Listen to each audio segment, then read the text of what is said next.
ரிஷபராசி நண்பர்களே, எடுத்த காரியம் லாபம்தான். பிரமாதமாக இருக்குது. கிரகநிலைகள் சாதமாக இருக்குது. நண்பர்கள், தெரிந்தவா, உற்றார், உறவினர், சந்தோஷமான சில விஷயங்கள் நடக்கும். பிரசித்தி பெற்ற கோயில்களுக்கு இந்த தினத்தில் போயிட்டு வரதுக்கு வாய்ப்பு இருக்குது. இது முடியல, அது நடக்கலை, இது நடக்கலை, அது நெகட்டிவாகவே பேச மாட்டேன், பாசிட்டிவாக பேசிவிடுவோம்.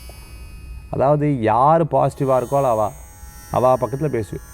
யாராவது இரிட்டேட் பண்ணுற மாதிரி இருந்தால் உங்களால் டாலரேட்டே பண்ண முடியாது, அதை கவனிக்கவே மாட்டேன். அந்த மாதிரி ஒரு விஷயத்தை நோக்கி ஓடின்னு இருக்கக்கூடிய நாள்.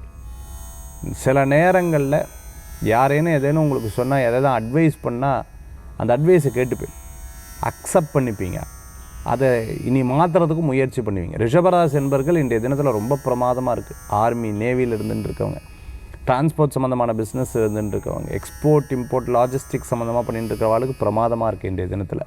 ரிஷபராசி என்பர்களுக்கு நல்ல நாள், ஓஹோன்னு இருக்குது. கிரகநிலை சாதகமாக இருக்குது. நிறைய நல்ல விஷயங்கள் நடக்கும். இன்றைய தினத்தில் வழிபடக்கூடிய தெய்வம் பார்த்துட்டிங்கன்னா மதுரை மீனாட்சி அம்பாள் வழிபாடு. நினைத்ததை சாதிக்கக்கூடிய அற்புதமான வழிபாடு.